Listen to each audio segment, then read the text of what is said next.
Hello students, welcome to the class. My name is Priya Soni and I will be teaching you anatomy. So students, हम लोगों ने last session में अपना white blood cell complete कर लिया था. हमने पूरी टेबल देखी थी, हमने फंक्शंस देख लिए थे. आज हम अपना नेक्स्ट स्टार्ट करने वाले हैं एक ब्लड का कंपोनेंट जो कि है प्लेटलेट्स. जो प्लेटलेट्स है उसको हम थ्रोम्बोसाइट्स भी बोलते हैं. याद रखिएगा अगर एग्जाम में आता है थ्रोम्बोसाइट्स, तो थ्रोम्बोसाइट्स भी क्या है, थ्रोम्बोसाइट्स भी प्लेटलेट हैं. क्लियर हुआ? जो प्लेटलेट्स होते हैं वो बहुत स्मॉल होते हैं, है ना, नॉन न्यूक्लिएटेड होते हैं, कोई भी न्यूक्लियस इनमें प्रेजेंट नहीं होता, है ना. और डायमीटर जो इनका होता है वो होता है approx 2 to 7 μm. They are very small. Obtain from cytoplasm of megakaryocytes in red blood cell. जो रेड ब्लड सेल है वहाँ पे इनकी सिंथेसिस होती है. And it constituent promote blood clotting leading for haemostasis. क्या मतलब है इस चीज़ का कि जो प्लेटलेट्स होते हैं ना, उनका जो काम होता है वो ब्लड क्लॉटिंग का होता है. कहीं पे फॉर एग्जांपल कोई चोट लगी, राइट, कहीं चोट लगी किसी एरिया में, यहाँ कोई वुंड हुआ, है ना, वहाँ पे जाके उसको वुंड को हील करना, है ना, और उसकी जो ब्लीडिंग है उसे रोकना, वो काम किसका है, वो काम है थ्रोम्बोसाइट्स का. ठीक है, क्लियर हुआ? ठीक है, प्लेटलेट्स ब्लड क्लॉटिंग में को प्रिवेंट ब्लड क्लॉटिंग को प्रमोट करती हैं. ठीक है, ब्लड क्लॉटिंग होती किसकी वजह से है? ब्लड क्लॉटिंग होती है प्लेटलेट्स की वजह से. ठीक है, बहुत सारे रोल हैं, फंक्शन है प्लेटलेट्स के. ठीक है, जैसे कि वैसो कॉन्ट्रिक्शन. वैसो कॉन्ट्रिक्शन क्या मतलब है वैसो कॉन्ट्रिक्शन का, है ना. वैसो से मतलब क्या है? वैसो से मतलब है हमारी ब्लड वेसल्स. कहीं भी अगर आपको वैसो देखे तो बेसिकली ब्लड वेसल से रिलेटेड है. ठीक है, हमारी आर्टरीज वेन्स होती हैं, ब्लड वेसल्स. फॉर एग्जांपल ये कहीं एरिया है जहाँ पे चोट लगी है, ठीक है, और यहाँ से ब्लीडिंग हो रही है कॉन्टिन्यूसली, तो कोई हमारी ब्लड वेसल होगी ना जो उस एरिया में ब्लड लेके जा रही है, उस एरिया में ब्लड लेके जा रही है. तो बेसिकली प्लेटलेट्स क्या करेंगी? प्लेटलेट्स ये जो ब्लड वेसल है जो इन्फेक्टेड एरिया में ब्लड लेके जा रही है, जहाँ से हमारी ब्लीडिंग हो रही है, वहाँ पे जाके उसको जो ब्लड वेसल है उसको पतला कर देगी, उसको छोटा कर देगी डायमीटर में, जिससे कम से कम ब्लड जाए, है ना. हम कह सकते हैं कम से कम ब्लड उस इन्फेक्टेड एरिया पे वुंड से निकले. इसके लिए जो ब्लड वेसल्स हैं, है ना, उनको कॉन्ट्रैक्ट करना, उनको छोटा कर देना, उनका जो साइज़ है वो कम कर देना, जिससे जो ब्लड फ्लो है इंजरी साइट में वो रिड्यूस हो जाए, और इससे क्या हो कि हमारी जो ब्लीडिंग है वो भी रोकने में मदद मिले. ठीक है, क्लियर है? सो बेसिकली प्लेटलेट्स क्या करती है? प्लेटलेट्स कुछ फैक्टर्स रिलीज करती है ना, कुछ सब्सटेंस रिलीज करती है, जैसे कि सेरोटोनिन, ठीक है, जैसे कि थ्रोम्बोक्सिन A2. ठीक है, ऐसे सब्सटेंस क्या करते हैं? ये करते हैं नैरोइंग ऑफ ब्लड वेसल. तो आप याद रखना कि ये वाले जो कंपोनेंट्स हैं वो क्या करते हैं. मैं यहाँ रब कर देती हूँ. नैरोइंग ऑफ ब्लड वेसल्स, जिससे क्या होगा, जो नैरो ब्लड वेसल, जो हमारी ब्लड वेसल्स हैं, जो हमारी नसें हैं जो ब्लड ले जा रही हैं, उनको पतला कर देगा, उन्हें छोटा कर देगा. उससे क्या होगा? रिड्यूस हो जाएगा क्या? Blood flow. ब्लड फ्लो कम हो जाएगा to the injury side.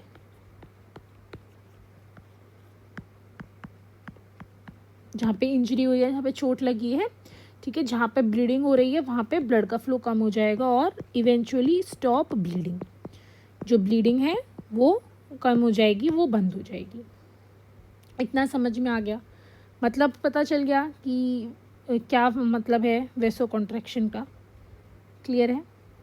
Then हमारा है platelets plaque formation. Platelet plaque formation. Basically क्या है, जो प्लेटलेट्स हैं वो एक तरीके का नेट लाइक स्ट्रक्चर बना लेती हैं, है ना, जिसको हम क्या कहते हैं, जिसको हम बोलते हैं प्लेटलेट प्लाक. तो नेट लाइक स्ट्रक्चर जो होता है, अगर वो किसी वुंड पे बन जाएगा तो क्या होगा, तो हमारा जो ब्लड फ्लो है, जो कि ब्लड लॉस हो रहा है, वो कम हो जाएगा. तो बेसिकली क्या है, प्लेटलेट्स जो प्रोसेस होती है प्लग, ये प्लग फॉर्मेशन की, प्लेटिलेट प्लग, उसमें क्या होता है, बहुत सारी प्लेटिलेट्स आपस में ऐसे करके जुड़ जाती हैं, ठीक है, आपस में जुड़ जाती हैं, अढेयर हो जाती हैं, जुड़ने को कहते हैं अढेयर हो जाती हैं, है ना, एक्टिव हो जाती हैं, है ना, एक्टिवेट हो जाती हैं और एक तरीके से जाल, नेट लाइक स्ट्रक्चर बना लेती हैं कोई भी इंजरी पे, है ना, जहाँ पे कोई इंजरी हुई हो, और उससे क्या होता है, they prevent blood loss, prevent blood loss, ठीक है, समझ में आया। जैसे कि ये हमारी कोई जगह है, यहाँ पे अगर हमारी चोट लगी है, यहाँ पे हमारा ब्लड लॉस हो रहा है, तो जो प्लेटिलेट्स हैं वो इसके ऊपर ऐसे ऐसे करके नेट लाइक स्ट्रक्चर बना लेंगी, है ना, फिब्रिन का, जिससे क्या होगा, जिससे वुंड जो है उसके ऊपर से खून निकलना, वहाँ से खून निकलना बंद हो जाएगा, ब्लड लॉस होना बंद हो जाएगा। समझ में आया, क्लियर हुआ क्या मतलब है ये जो प्लेटिलेट प्लग है, क्लियर हुआ। अब है कोगुलेशन, है ना, कोगुलेशन या प्लेटिलेट कोगुलेशन, हम इसको पढ़ते हैं, हम रब कर लेते हैं इसको यहाँ पे। जो कोगुलेशन है वो एक ऐसी प्रोसेस है जहाँ पे जो प्लेटिलेट्स है ना वो आपस में चिपक जाती हैं और एक क्लॉट बना लेती हैं, ठीक है। जैसे कि फॉर एग्जांपल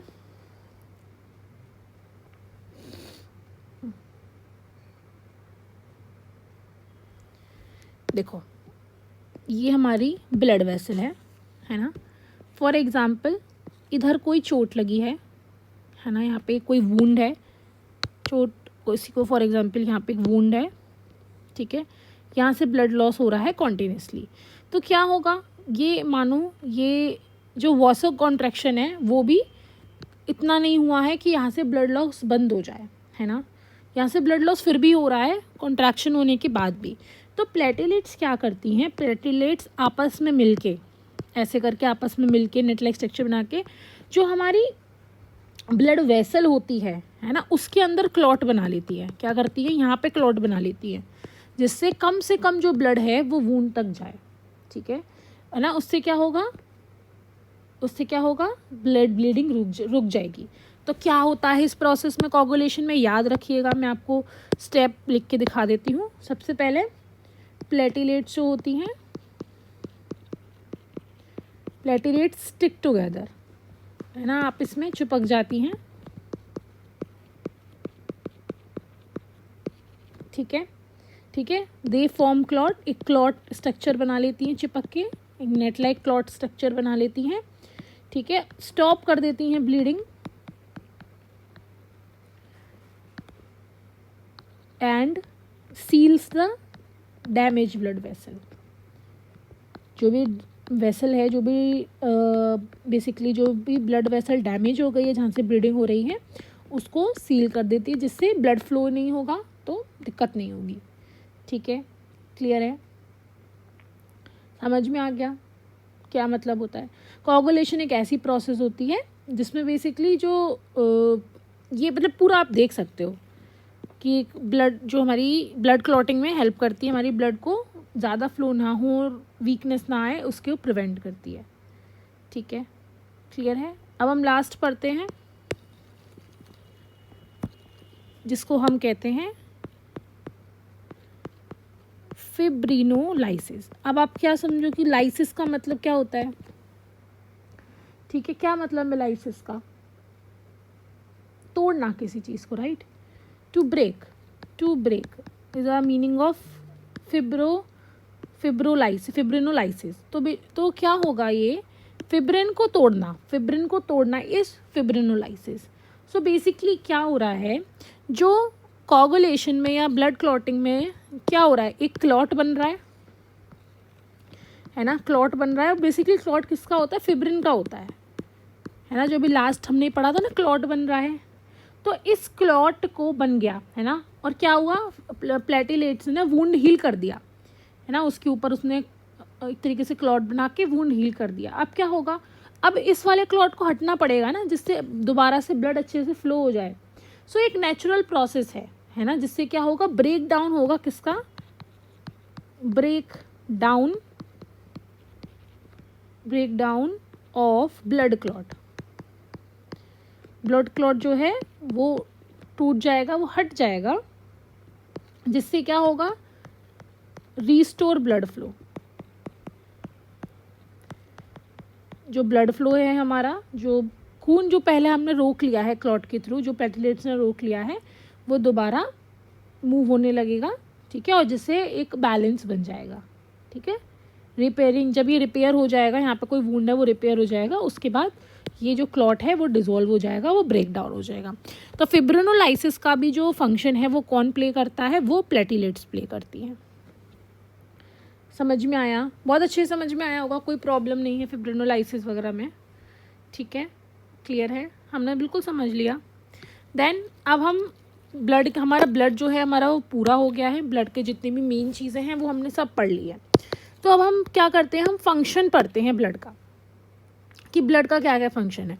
सबसे पहले ट्रांसपोर्टेशन में है, क्या ट्रांसपोर्ट करता है ब्लड, ठीक है। देखो, ब्लड जो होता है वो न्यूट्रिएंट्स ट्रांसफ़र करता है, जो ब्लड होता है वो गैसेस ट्रांसफ़र करता है, ठीक है, वेस्ट को ट्रांसफ़र करता है। सो जो हमारा ब्लड है ये डिफरेंट चीज़ें, न्यूट्रिएंट्स, गैसेस, वेस्ट को अब बॉडी में एक जगह से दूसरी जगह जो ट्रांसफ़र करने का काम होता है वो किसका होता है, वो होता है हमारे ब्लड का। समझ में आया? क्लियर हुआ क्या क्या ट्रांसफ़र करता है? अब है थर्मो रेगुलेशन। थर्मो से आपको क्या समझ में आता है? थर्मो का मतलब होता है टेम्परेचर, है ना। जो कहीं भी अगर आपने थर्मामीटर सुना होगा, थर्मोमीटर होता है, तो जो भी थर्मो वर्ड है वो है टेम्परेचर से रिलेटेड। तो बच्चों अब क्या होता है, आपने देखा है सर्दियों में भी हमारी बॉडी गर्म रहती है, राइट, आपने महसूस किया होगा। तो एक नेचुरल एबिलिटी होती है ऑर्गेनिज्म में, है ना। So ability of an organism to keep its body temperature with in certain boundary, अपनी बॉडी टेम्परेचर को मेंटेन करना, मेंटेन बॉडी टेम्परेचर, ठीक है, अपने बॉडी टेम्परेचर को मेंटेन करना इज़ अ थर्मो रेगुलेशन, है। थर्मो रेगुलेशन इसमें आर ही रह गया। सो थर्मो रेगुलेशन, जो ब्लड है वो थर्मो रेगुलेशन करने में हेल्प करता है, ठीक है, समझ में आया। हीट को ऑल ओवर द बॉडी अच्छे तरह से ट्रांसफ़र करने में भी हेल्प करता है, हम ये पहले भी पढ़ चुके हैं, ठीक है। देन नेक्स्ट हमारा है क्या, हाइड्रोलिक फंक्शन।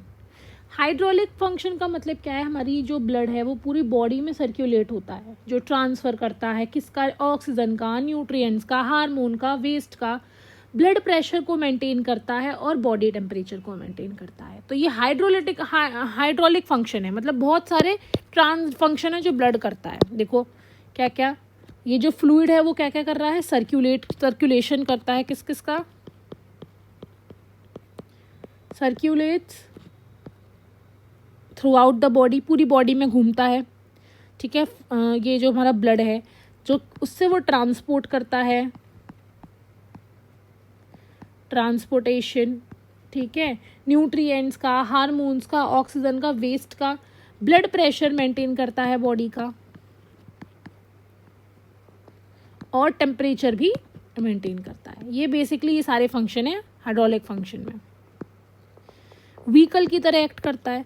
अब क्या हुआ, ये रेड ब्लड सेल था, ये ऑक्सीजन मैम आई, अब इनको जाने के लिए क्या चाहिए, व्हीकल चाहिए। इधर उनको मानो हैंड में इनकी ज़रूरत है या इनकी किसी मसल में ज़रूरत है। अब ये आएंगी हमारे रेड ब्लड सेल के हीमोग्लोबिन से बाइंड करेंगी और जगह पर ट्रांसफ़र हो जाएंगी। तो ये क्या है, एक तरीके का व्हीकल है ना, एक व्हीकल की तरह काम किया। एक जैसे आपको किसी के घर जाना है तो आप स्कूटी से जाते हो, कार से जाते हो, तो वो क्या है, व्हीकल, एक ज़रिया है आपको एक जगह से दूसरी जगह पहुंचाने का, है ना। तो वो ज़रिया क्या है, वो ज़रिया यहाँ पे हमारा ब्लड है, ठीक है। देन आयन बैलेंस बनाना, ठीक है। क्या होता है कि हमें पता है कि हमारे ब्लड में बहुत सारे डिफरेंट तरीके के चार्ज्ड आयन भी प्रेजेंट है। तो अगर हमारे ब्लड का बिल्कुल कोई भी चीज़ डिसबैलेंस हो रही है तो चार्ज मेंटेन करना, आयनिंग बैलेंस मेंटेन करना भी ब्लड का काम है। कोगुलेशन हम पढ़ चुके हैं, ब्लड में क्या होती हैं, ब्लड में प्लेटलेट्स होती हैं, है ना, जो कि कोगुलेटिंग फैक्टर्स रिलीज़ करती हैं, है ना। फैक्टर्स होते हैं जो कि कोगुलेशन कराते हैं, जो कि वुंड हीलिंग कराते हैं। रेस्पिरेटरी फंक्शन, क्योंकि हमें पता है ब्लड O2 एंड CO2 का ट्रांसफ़र करता है ना। तो क्या और फंक्शन है हमारे ब्लड का रेस्पिरेटरी फंक्शन भी। एक्सक्रीटरी हमें पता है कि जैसे यूरिया वेस्ट है ना, और बहुत सारे वेस्ट प्रोडक्ट होते हैं, ठीक है। तो हमारी बॉडी से वो रिमूव होना ज़रूरी होता है। तो जो किडनी होती है ना, आपने देखा होगा बीन शेप कैसे करके किडनी होती है, थोड़ा शेप बेकार हो गया, ये किडनी होती है। तो बेसिकली ब्लड जाता है इसके पास, है ना, तो प्यूरिफाई होता है कि जो किडनी है ना वो ब्लड को प्यूरिफाई करती है। लेकिन लेके कौन जा रहा है पूरी बॉडी का वेस्ट किडनी के पास? लेके तो ब्लड ही जा रहा है ना।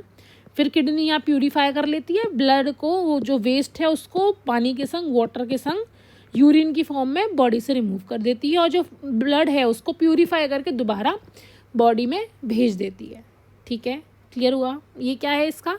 ये इसका एक्सक्रीटरी जो फंक्शन है। आई गेस ये क्लियर है आप लोगों को, इसमें कोई दिक्कत नहीं होगी। सारे फंक्शंस हमने पढ़ लिए अच्छे से। देन अब हम और फंक्शन देखते हैं, हार्मोन्स और एंजाइम का ट्रांसफ़र करना। ब्लड में क्या होता है? ब्लड में हार्मोन्स भी होते हैं, डिफरेंट एंजाइम्स भी होते हैं, जिनको एक जगह से दूसरी जगह पहुंचाने का काम किसका होता है? ब्लड का होता है। वाटर का रेगुलेशन करना, हमें पता है कि ब्लड में क्या है? प्लाज्मा है ना। तो जो वाटर बैलेंस को मेंटेन करना, हमारी बॉडी में हाइड्रेशन को मेंटेन करना, वो भी किसका वर्क है? ब्लड का वर्क है। क्योंकि हमें पता है कि जो प्लाज्मा होता है वो एसिड और बेस बफर की तरह वर्क करता है। किसकी तरह? Acid base buffer. क्या होगा अगर एसिडिटी ज़्यादा होगी तो बेस रिलीज़ करेगा, बेसिसिटी ज़्यादा होगी तो एसिड रिलीज़ करेगा। तो इस वजह से जो हमारा ब्लड होता है उसका भी एक तरीके से बफर का फंक्शन है, जो कि बेसिकली हमारी बॉडी में एसिड बेस के बैलेंस को मेंटेन करने में हेल्प करता है। बॉडी टेम्परेचर हमने पढ़ लिया। होम्योस्टेसिस या थर्मो रेगुलेशन करने का काम जो होता है वही ब्लड का होता है। ब्लड क्या करता है? स्किन पे इवनली एक जो हीट है उसको ट्रांसफ़र करने का काम करता है। हम ऊपर भी इसको पढ़ चुके हैं। दैन स्टोरेज फंक्शन, हमारे ब्लड में देखो बहुत सारी चीज़ें हैं, जैसे अभी हमने पढ़ा कोई न्यूट्रिएंट हैं या कोई गैस है, वो सब स्टोर रहती हैं, फिर वो जगह पे ट्रांसफ़र हो जाती है। तो blood also have a storage function. Defensive तो हमें पता ही है, डिफेंसिव कौन करता है? WBCs। हमने WBCs का देखो नीचे सब पढ़ा था A to Z। देखो ये WBCs पढ़ी थी, हमने पढ़ा था कि देखो फ्यू डेज़ के लिए रहती हैं, कितने दिन के लिए रहती हैं, क्या क्या इम्यूनिटी करती हैं, फैगोसाइटोसिस करती हैं, ठीक है। तो बेसिकली जो WBCs हैं वो ब्लड को डिफेंसिव फंक्शन भी प्रोवाइड करती है, ठीक है। अब हम पढ़ेंगे प्रोसेस ऑफ हीमोपोइसिस। तो सबसे पहले हमें पता होना चाहिए कि हीमोपोइसिस क्या होता है। हीमोपोइसिस मतलब सिंथेसिस, है ना। तब हिमेटोपोइसिस या haemopoiesis the production of all cellular components.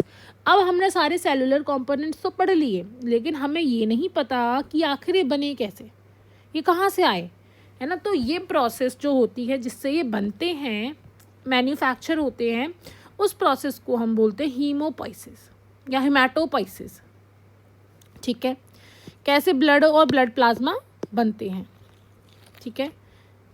It occurs within a hematopoietic system होता है जिसको हम बोलते हैं हिमेटोपोइटिक सिस्टम, है ना। उसमें ही हमारा ये पूरा आता है, पूरी स्टडी आती है, ठीक है।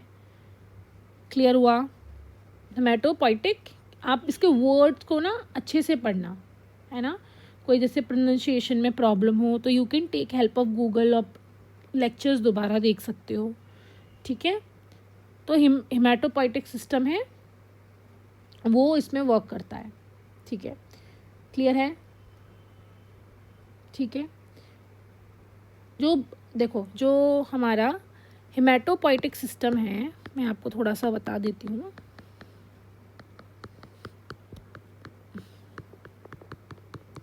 हिमेटोपोइटिक जो सिस्टम है ना उसमें काफ़ी सारी चीज़ें कंपोनेंट्स है। जैसे देखो बोन मैरो है, बोन मैरो में सिंथेसिस होती है ना। लिम्फॉइड ऑर्गन है, लिम्फॉइड ऑर्गन है जिसमें सिंथेसिस होती है सेल्यूलर कंपोनेंट्स की, है ना। क्लियर है? जैसे ब्लड सेल्स हैं। सो बेसिकली ये सब चीज़ें हैं जो कि हिमेटोपोइटिक सिस्टम में है। हेमेटोपोइसिस कहाँ होती है? हेमेटोपोइसिस होती है ज़्यादातर हमारे स्टेम सेल्स में।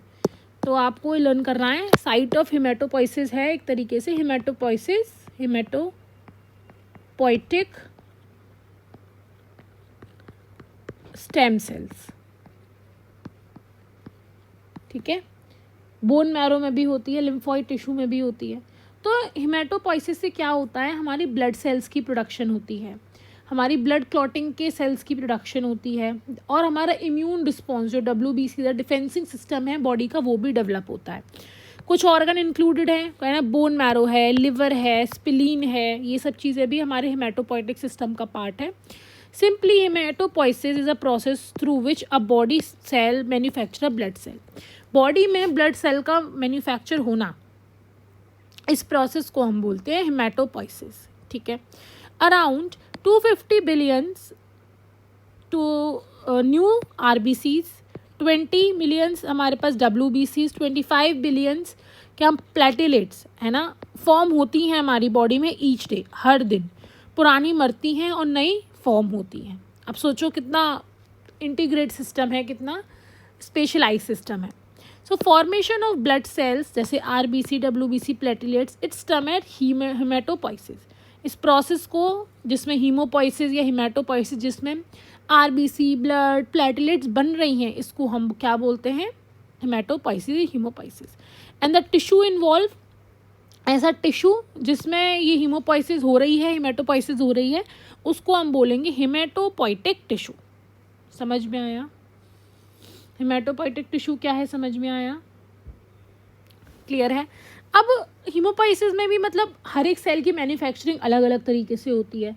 जैसे सबसे पहले इरिथ्रोपोइसिस। इरिथ्रोपोइसिस का क्या मतलब है? Erythropoiesis is the formation of red blood cell. जो हमारी रेड ब्लड सेल्स है, रेड ब्लड कॉर्पिकुलस है या इरिथ्रोसाइट्स है, उनकी सिंथेसिस को बोलते हैं इरिथ्रोपोइसिस, ठीक है। कहाँ से बनती हैं देखते हैं। इरिथ्रोपोइसिस, ठीक है। सो ये जो इसमें क्या होता है, याद रखिएगा, RBC सिंथेसिस। RBC जो होती है हमारी रेड ब्लड सेल्स जो होती हैं, या हम सिंथेसिस या प्रोडक्शन भी लिख सकते हैं, प्रोडक्शन। क्लियर है? समझ में आया? क्लियर हुआ? ठीक है। कहाँ कहाँ बनती हैं? Produced in bone marrow, bone marrow में बनती हैं। और स्टार्ट कहाँ से होती हैं, याद रखिएगा, starting from hematopoietic stem cell, hematopoietic stem cell, ठीक है। क्लियर है? बोन मैरो स्टार्ट होती है हेमेटोपोइटिक स्टेम सेल से, फिर बाद में बोन मैरो में प्रोड्यूस होने लगती है ना? क्लियर है? ठीक है। मल्टी स्टेप प्रोसेस है, बहुत सारी स्टेज होती हैं डेवलपमेंट की। आपको उतना डिटेल में नहीं है सिलेबस में, इसलिए मैं नहीं पढ़ा रही हूँ। आप चाहें तो आप आगे भी इनकी स्टेजेस पढ़ सकते हैं, ठीक है। क्लियर है? समझ में आया? अब हम दूसरा पढ़ते हैं, ल्यूकोपोइसिस। ल्यूकोपोइसिस क्या है लिख लेते हैं। ल्यूको से समझ में आ रहा है कि वाइट ब्लड सेल से रिलेटेड है। पोइसिस, ठीक है। क्या होती है इसमें? वाइट ब्लड सेल या WBC फॉर्मेशन, WBC की फॉर्मेशन होती है, WBC प्रोड्यूस होते हैं, ठीक है। कैसे प्रोड्यूस होते हैं? Formed from, again, hematopoietic stem cell in a bone marrow. Bone marrow में हेमेटोपोइटिक स्टेम सेल्स होते हैं, अगेन ऊपर वाला ही जो हमने पढ़ा, इन बोन मैरो, ठीक है। ठीक है। इसके 2 पाथवे होते हैं बेसिकली ल्यूकोपोइसिस में, है ना, जो कि जिससे बनती है सिंथेसिस। आपको इतना नहीं पढ़ना। बेसिकली कहाँ बनते हैं? हेमियोपोइटिक स्टेम सेल से बनते हैं बोन मैरो में। तो लोकेशन आप बोन मैरो याद रख सकते हैं दोनों की, इरिथ्रोसाइट्स और ल्यूकोसाइट्स की, ठीक है। क्लियर हुआ? मेरे हिसाब से आपको ये क्लियर होगा, इसमें कोई प्रॉब्लम नहीं है।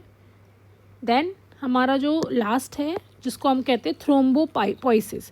थ्रोम्बोपोइसिस क्या है? जो प्लेटिलेट्स हैं, है ना, जो अभी हमने पढ़ा, थ्रोम्बोसाइट्स जो होती हैं उनकी सिंथेसिस को हम बोलते हैं थ्रोम्बोपोइसिस। ठीक है, किसकी प्रोडक्शन है? प्लेटिलेट्स या थ्रोम्बोसाइट्स। अगेन ये भी कहाँ बनती हैं? ये भी बोन मैरो में बनती है। इसमें एक खास बात है कि ये जो पूरी प्रोसेस है ना, एक हार्मोन रेगुलेट करता है। So process is tightly regulated by मतलब एक हार्मोन है जो कि इसकी सिंथेसिस को पूरा इसका ध्यान रखता है। वो हार्मोन इंपॉर्टेंट है, आपको पूछा भी जा सकता है, जो कि है थ्रोम्बोपोइटिन।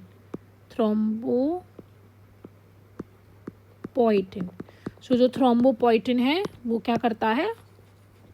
वो थ्रोम्बोपोइसिस की प्रोसेस को गवर्न करता है और उसकी में बनने में हेल्प करता है। ठीक है, क्लियर है? आई थिंक ये क्लियर होगा। इसमें अब कुछ हमने प्रोसेस पढ़ ली है। अब हम आगे पढ़ते हैं कि हीमोग्लोबिन कैसे बनता है। सो जो हीमोग्लोबिन है बच्चों, वो क्या है? एक रेस्पिरेटरी पिगमेंट है। हमें पता है कि जो ऑक्सीजन और कार्बन डाइऑक्साइड की बाइंडिंग होती है वो हीमोग्लोबिन से होती है। ठीक है, अगर किसी में हीमोग्लोबिन कम है तो उसको अनीमिया हो सकता है, टायर्डनेस हो सकती है, क्योंकि उसकी बॉडी में प्रॉपरली ऑक्सीजन जगह पे नहीं पहुंच रही है। ठीक है, समझ में आए? गिविंग देम रेड कलर, है ना, पिगमेंट भी होता है रेड कलर का, जिससे हमारे पूरे ब्लड को रेड कलर मिलता है। उसका रीज़न क्या है? Hemoglobin is a reason. It is coagulated protein having 4% heme. Heme क्या होता है? हीम दो चीज़ों से बना है ना, आयरन से और पोरफायरिन रिंग होती है। एक पोरफायरिन रिंग और आयरन होता है, उससे हमारा 4% हीम होता है। तो बेसिकली हीमोग्लोबिन में दो चीज़ें हैं। हीमोग्लोबिन में दो चीज़ें हैं, क्या है? हीम है और ग्लोबिन प्रोटीन है। ठीक है, हीम क्या है? आप चार्ट बना के लर्न करना। ये कितना है? 4%। ग्लोबिन कितना है? 96%। ठीक है, जो 4% है उसमें क्या क्या है? उसमें है आयरन के जो आयंस हैं वो, और पोरफायरिन, रिंग होती है पोरफायरिन की। ठीक है, और जो ग्लोबुलिन है वो क्या है? प्रोटीन है। ठीक है, so it is synthesised within the immature erythrocyte. जो इमेच्योर इरिथ्रोसाइट होती है, जब इरिथ्रोसाइट बन रही होती है ना, जब आप प्रोसेस पढ़ोगे ना इरिथ्रोपोइसिस का, है ना, इरिथ्रोपोइसिस के प्रोसेस में ना आता है, ठीक है, कि ये एक प्री मैच्योर है या मैच्योर है। ठीक है, तो वो जो प्रोसेस है ना, जो स्टेजेस होती हैं उसकी, है ना, उसमें एक आता है स्टेज जिसमें मैच्योर नहीं होता, उससे पहले वाली स्टेज। ठीक है, तो बेसिकली एक स्टेज होती है जिसको हम बोलते हैं ऑर्थोक्रोमिक, है ना, ऑर्थोक्रोमिक स्टेज होती है ना। तो इस स्टेज से जो होता है वो हमारा हीमोग्लोबिन डेवलप होना चालू हो जाता है, किसमें? हमारे इरिथ्रोपोइसिस में। ठीक है, कहाँ पे? इन रेड बोन मैरो में। क्लियर हुआ? समझ में आया? देन अब देख लेते हैं, ये बहुत इंपॉर्टेंट है। फार्मासिस्ट हो, आपकी शॉप पे कोई आया, या आप किसी हॉस्पिटल में काम कर रहे हो, किसी ने बोला कि हमारी रिपोर्ट पढ़ दो, है ना, तो आपको पता होना चाहिए कि नॉर्मल लेवल्स क्या होते हैं। तो हीमोग्लोबिन डिपेंड करता है एज पे, सेक्स पे, एल्टीट्यूड पे, एक्सरसाइज पे, एक्साइटमेंट पे, एड्रेनलिन लेवल पे, हर चीज़ पे हमारा हीमोग्लोबिन डिपेंड करता है। अब जो पहाड़ पे लोग होते हैं, आपने देखा होगा, जो पहाड़ी लोग होते हैं उनके जो गाल होते हैं वो बहुत लाल लाल होते हैं। तो उसका रीज़न आपको पता है? उनके में जो हीमोग्लोबिन होता है, ये जो बेसिकली रेड ब्लड सेल होते हैं, वो थोड़े बड़े बड़े साइज़ के होते हैं, क्योंकि वो बहुत एल्टीट्यूड पे रहते हैं, उन्हें ज़्यादा ऑक्सीजन चाहिए, तो उनका हीमोग्लोबिन थोड़ा ज़्यादा रहता है। ठीक है, तो नॉर्मल हीमोग्लोबिन मेल्स में कितना होता है? 14 to 17। ठीक है, फीमेल्स में हीमोग्लोबिन कितना होता है? फीमेल्स में होता है 12 to 15 ग्राम। तो एटलीस्ट 12 होना चाहिए और ज़्यादा से ज़्यादा 15 होना चाहिए, है ना, पर 100 ml है ये, याद रखिएगा, ये पूरी यूनिट याद रखिएगा। देन न्यूली बॉर्न अगर कोई बच्चा पैदा हुआ है तो उसका 14.5 से 18.5 तक होना चाहिए, क्योंकि उसकी बॉडी अभी बर्थ हुआ है तो उसको ज़्यादा ऑक्सीजन की नीड है, उसको आदत नहीं है इस एनवायरनमेंट में रहने की, जब क्योंकि वो न्यूली बॉर्न है तो उसकी बॉडी को ज़्यादा से ज़्यादा ऑक्सीजन की नीड है। क्लियर है? तो बच्चों आज हमने ब्लड क्लॉटिंग के बारे में भी पढ़ा था, राइट? तो अब हम ब्लड क्लॉटिंग की पूरी मैकेनिज्म पढ़ेंगे नेक्स्ट क्लास में। कुछ ऐसे फैक्टर्स होते हैं जो कि ब्लड क्लॉटिंग में हेल्प करते हैं, ठीक है। पाथवेज होते हैं, ब्लड ग्रुपिंग एक बहुत इंटरेस्टिंग टॉपिक है। फिर हमारी एक लास्ट क्लास और बची है इस पूरी यूनिट की, है ना, जो कि है हमारी unit number chapter number 5 haemopoietic system. ये हमारा ख़त्म हो जाएगा अगली क्लास में maybe. So then we will start chapter number 6। सो आज के लिए बच्चों इतना ही। We will meet in the next class.